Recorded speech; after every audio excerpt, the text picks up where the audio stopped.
दोस्तों, आज की कहानी बेहद ही खास होने वाली है, इसलिए इस वीडियो को अंत तक जरूर देखिएगा। बहुत समय पहले की बात है।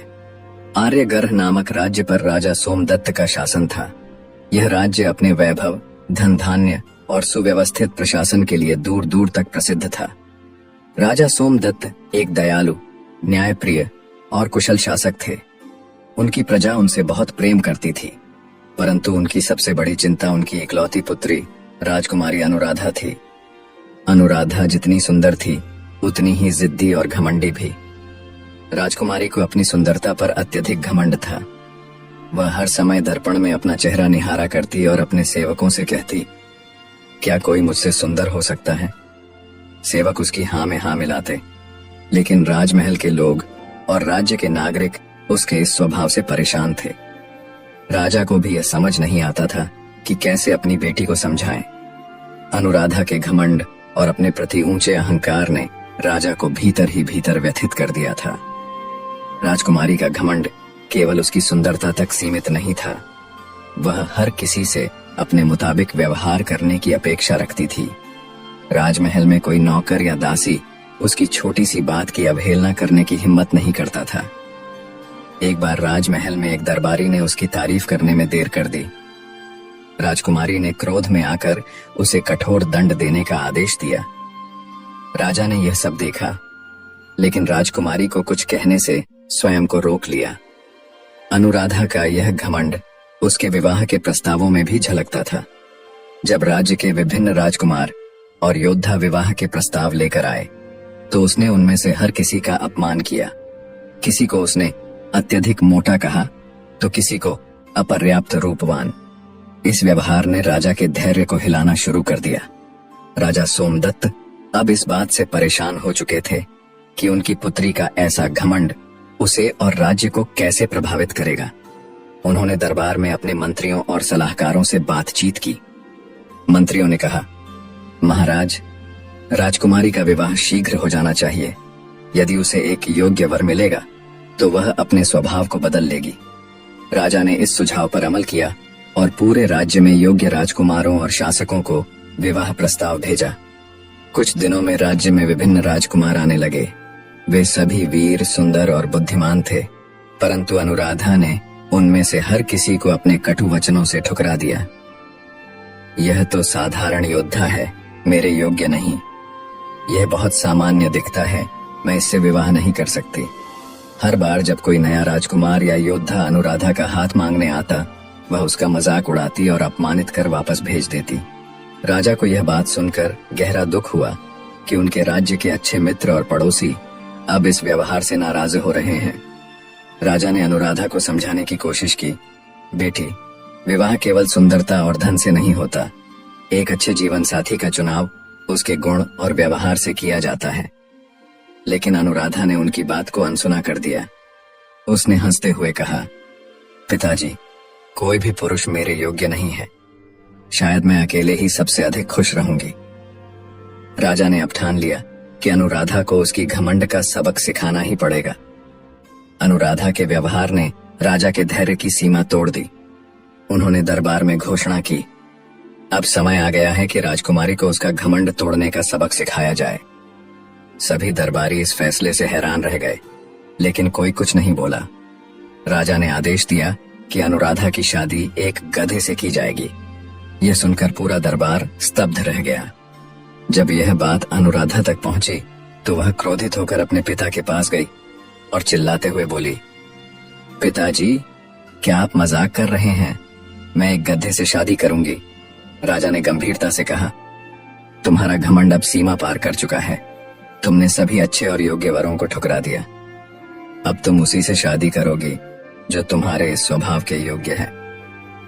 राजा सोमदत्त का फैसला कि उनकी बेटी की शादी एक गधे से होगी पूरे राज्य में चर्चा का विषय बन गया। कुछ लोगों ने इसे राजा की क्रूरता कहा, तो कुछ ने इसे घमंडी राजकुमारी के लिए न्यायोचित सजा माना। राजा ने यह फैसला केवल अपनी बेटी को सबक सिखाने के लिए लिया था, ताकि उसे एहसास हो कि उसका घमंड उसकी सबसे बड़ी कमजोरी है।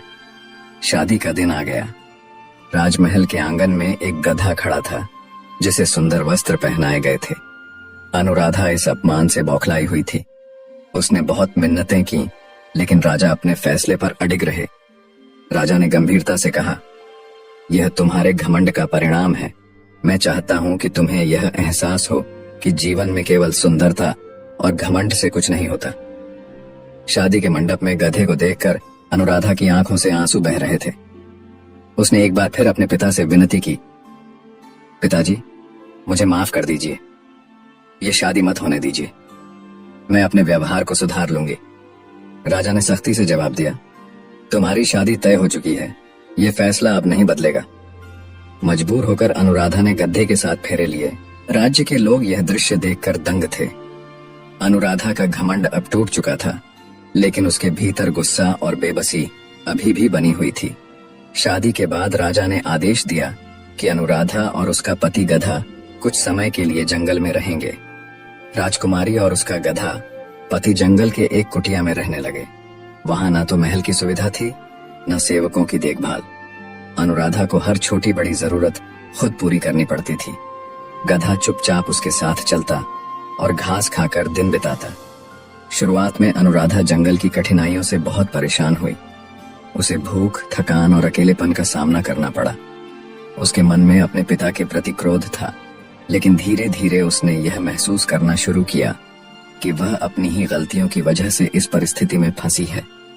गधा, जिसे वह पहले तुच्छ समझती थी, उसके प्रति अब वह कुछ सहानुभूति महसूस करने लगी। वह उसे अपना दुख सुनाने लगी और गधे के मासूम स्वभाव ने उसके कठोर दिल को थोड़ा नरम करना शुरू कर दिया। हर सुबह जब वह गधे को घास चरने के लिए छोड़ती, तो वह अकेले बैठकर सोचती, मैंने जीवन भर सबका अपमान किया, हर किसी को नीचा दिखाया, शायद यही मेरी सजा है। धीरे धीरे उसने अपने घमंड को छोड़ना शुरू कर दिया।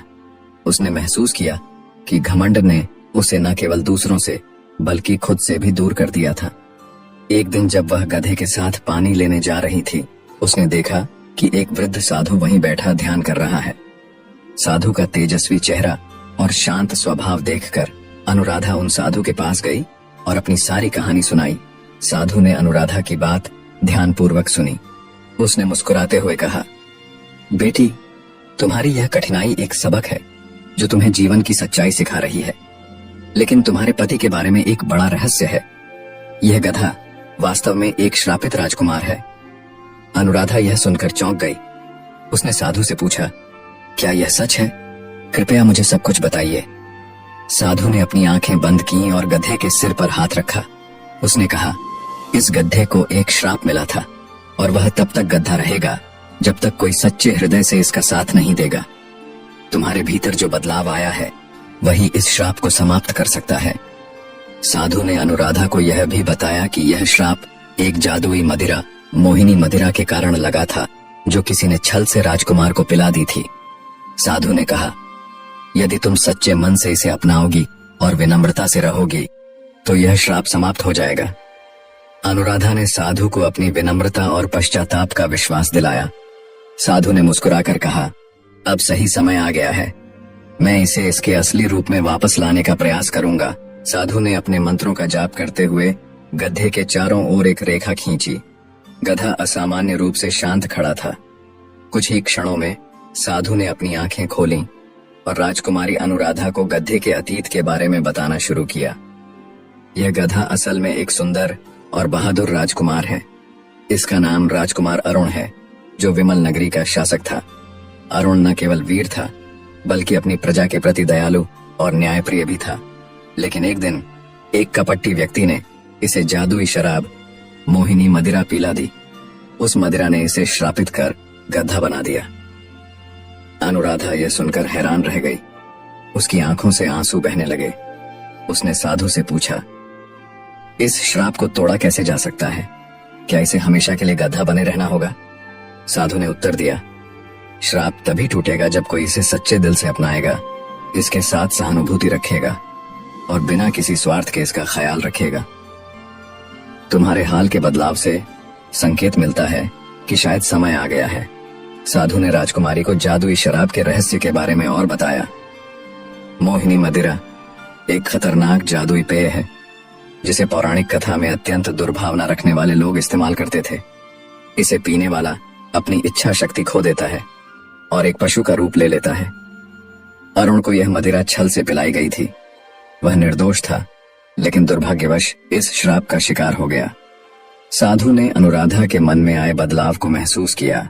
उसने कहा, तुम्हारा पश्चाताप और अब तक का संघर्ष इस श्राप को तोड़ने के लिए पर्याप्त हो सकता है, लेकिन तुम्हें अंतिम परीक्षा देनी होगी। तुम्हें इसे पूरी निष्ठा और प्रेम से अपनाना होगा। साधु ने राजकुमारी को कुछ मंत्र और विधियां सिखाईं, जिनसे श्राप टूट सकता था। उन्होंने गड्ढे के चारों ओर पवित्र जल का छिड़काव किया और राजकुमारी से कहा, अब तुम्हें इसे बिना किसी शिकायत और झिझक के अपने पति के रूप में स्वीकार करना होगा। तुम्हारा सच्चा प्रेम और बदलता हृदय ही इसे मुक्त कर सकता है। राजकुमारी ने श्रद्धा और आत्मविश्वास के साथ यह जिम्मेदारी ली। उसने गधे के सामने हाथ जोड़कर कहा, मैं तुम्हें सच्चे दिल से स्वीकार करती हूँ। मैं तुम्हारा अपमान करने के लिए शर्मिंदा हूँ और वादा करती हूँ कि मैं तुम्हारा हर परिस्थिति में साथ दूंगी। साधु ने मंत्रों का जाप शुरू किया। एक अद्भुत दृश्य घटित होने लगा। गधे का शरीर चमकने लगा और कुछ ही क्षणों में वह एक सुंदर और तेजस्वी पुरुष में बदल गया। अनुराधा की आंखें खुली की खुली रह गईं। उसके सामने अब एक गधा नहीं, बल्कि एक शाही और आकर्षक राजकुमार खड़ा था। वह वही अरुण था जिसकी कहानी उसने अभी सुनी थी। अरुण ने अपने चारों ओर देखा और साधु को प्रणाम किया। उसने साधु से कहा, आपकी कृपा और इस राजकुमारी के बदलते स्वभाव ने मुझे इस श्राप से मुक्त किया। अनुराधा को विश्वास नहीं हो रहा था कि जिस गधे को उसने हंसी का पात्र समझा था, वह एक राजकुमार था। राजकुमार अरुण ने अनुराधा को धन्यवाद देते हुए कहा, तुम्हारे सच्चे पश्चाताप और प्रेम ने मुझे मेरी असली पहचान वापस दिलाई है। मैं तुम्हारे स्वभाव में आए इस बदलाव के लिए तुम्हारा आभारी हूं। साधु ने दोनों को आशीर्वाद दिया और कहा, अब तुम दोनों एक साथ मिलकर एक नए जीवन की शुरुआत कर सकते हो।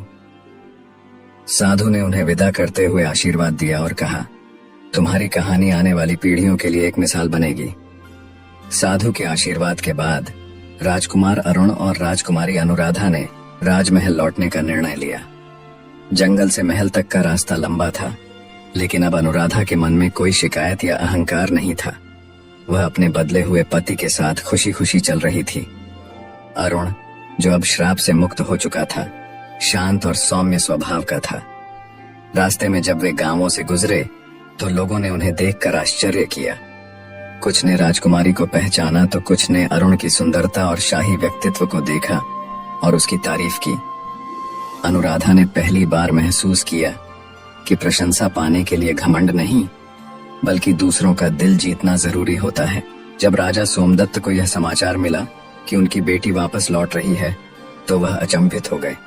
उन्हें विश्वास नहीं हो रहा था कि उनकी बेटी एक गधे के साथ लौट रही होगी। लेकिन जब उन्होंने महल के द्वार पर राजकुमार अरुण और अनुराधा को साथ खड़ा देखा, तो वे पूरी तरह से चौंक गए। ये कौन है? राजा ने पूछा। राजकुमार अरुण ने नम्रता से अपना परिचय दिया और अपनी पूरी कहानी सुनाई। राजा को पता चला कि कैसे गधा वास्तव में एक श्रापित राजकुमार था और अनुराधा ने अपने पश्चाताप और सच्चे प्रेम से उसका श्राप तोड़ा। राजा यह सुनकर भावुक हो गए। राजा ने अरुण और अनुराधा को गले लगाया और कहा, मैंने तुम्हें सबक सिखाने के लिए गधे से शादी का आदेश दिया था, लेकिन मुझे यह नहीं पता था कि यह तुम्हारे जीवन की इतनी बड़ी परीक्षा बन जाएगी। अनुराधा ने अपने पिता से कहा, पिताजी, मैं आपकी आभारी हूं। आपने जो निर्णय लिया उसने मेरी सोच और मेरे स्वभाव को बदल दिया। मैं समझ गई हूं कि जीवन में घमंड का कोई स्थान नहीं है। अब मैं हर किसी का सम्मान करूंगी और विनम्रता से जीऊंगी। राजा ने अनुराधा को उसकी गलती स्वीकार करते देख राहत की सांस ली। राजमहल में एक भव्य समारोह आयोजित किया गया। पूरे राज्य में घोषणा की गई कि राजकुमारी अनुराधा और राजकुमार अरुण अब साथ हैं और उन्होंने जीवन की कठिनाइयों से बहुत कुछ सीखा है। समारोह में अरुण ने अपनी कहानी सुनाई, जिसमें उसने अनुराधा के बदले हुए स्वभाव की प्रशंसा की। अनुराधा ने सभी के सामने यह स्वीकार किया कि उसकी गलतियां ही उसकी सबसे बड़ी चुनौती थीं, और उसने यह भी वादा किया कि वह हमेशा अपने राज्य और लोगों की भलाई के लिए कार्य करेगी। समारोह में प्रजा ने अनुराधा और अरुण का तालियों और जयकारों के साथ स्वागत किया। अनुराधा को पहली बार यह एहसास हुआ कि सम्मान केवल विनम्रता और कर्म से अर्जित किया जा सकता है। समारोह के बाद अरुण और अनुराधा ने राज्य की बागडोर संभालने में राजा सोमदत्त का साथ देना शुरू किया। दोनों ने मिलकर राज्य के विकास के लिए कार्य किए। अनुराधा, जो पहले अपने घमंड के लिए जानी जाती थी, अब अपनी दयालुता और सरल स्वभाव के लिए प्रख्यात हो गई। अरुण ने अपनी योग्यता से राज्य में न केवल शांति स्थापित की, बल्कि उसने प्रजा का दिल भी जीता। साधु के आशीर्वाद और उनके अनुभव ने इस जोड़े को यह सिखाया कि जीवन में सच्ची सुंदरता और खुशी तभी संभव है जब हम दूसरों का सम्मान करें और अपने अहंकार को त्याग दें। आर्यगर और विमल नगरी, दोनों राज्यों के बीच मित्रता और प्रेम का नया युग शुरू हुआ। कुछ दिनों बाद अरुण ने सुझाव दिया कि आर्यगर और विमल नगरी को एक साथ मिलाकर एक बड़ा राज्य बनाया जाए, ताकि दोनों राज्यों की प्रजा को अधिक लाभ हो। राजा सोमदत्त ने खुशी खुशी यह प्रस्ताव स्वीकार कर लिया। दोनों राज्यों के विलय की घोषणा पूरे क्षेत्र में हुई। प्रजा ने इस खबर का स्वागत किया और दोनों राज्यों के बीच मित्रता और सहयोग का एक नया अध्याय शुरू हुआ। दोनों राज्यों के विलय के बाद अरुण और अनुराधा के कुशल नेतृत्व में राज्य ने तरक्की की नई ऊंचाइयों को छुआ। किसान बेहतर फसल उगाने लगे, व्यापारियों को दूर दूर के इलाकों तक व्यापार का अवसर मिला और प्रजा में खुशहाली छा गई। अनुराधा ने महिलाओं के अधिकारों के लिए कई नई योजनाएं लागू की। अब महिलाएं महल और बाजार दोनों में स्वतंत्र रूप से काम कर सकती थीं। अरुण ने राज्य में नई सड़कों और शिक्षा संस्थानों का निर्माण करवाया। एक दिन एक वृद्ध ग्रामीण ने राजा और रानी को आशीर्वाद देते हुए कहा, आप दोनों की जोड़ी हमारे राज्य के लिए वरदान है।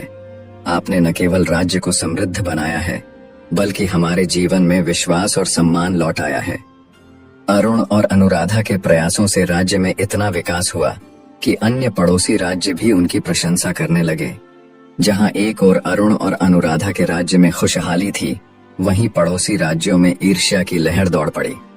विशेष रूप से राजा धीरसेन, जो अरुण के राज्य के समीप स्थित एक शक्तिशाली शासक था, यह सब देखकर जलन महसूस करने लगा। कैसे दो राज्यों का यह युवा राजा और रानी इतनी जल्दी सफलता हासिल कर सकते हैं? धीरसेन ने सोचा। उसने अरुण और अनुराधा के राज्य को कमजोर करने की योजना बनाई। धीरसेन ने अपने गुप्तचरों को अरुण के महल में भेजा ताकि उनकी कमजोरियों का पता लगाया जा सके। वह चाहता था कि अरुण और अनुराधा की बढ़ती प्रतिष्ठा को मिटा दिया जाए। धीरसेन ने अपने गुप्तचरों के माध्यम से यह अफवाह फैलाई कि अरुण ने अपनी सेना को बढ़ाने के लिए प्रजा पर अधिक कर लगाना शुरू कर दिया है। इसके साथ ही उसने अपने कुछ विश्वास पात्रों को महल के अंदर झूठी कहानियां फैलाने का काम सौंपा। प्रजा के बीच असंतोष बढ़ने लगा। कुछ लोगों ने सोचा कि शायद अरुण और अनुराधा ने अपनी बढ़ती महत्वाकांक्षा के कारण ऐसा किया है। जब यह अफवाहें अरुण और अनुराधा तक पहुंची, तो वे हैरान रह गए। अरुण ने तुरंत एक सभा बुलाई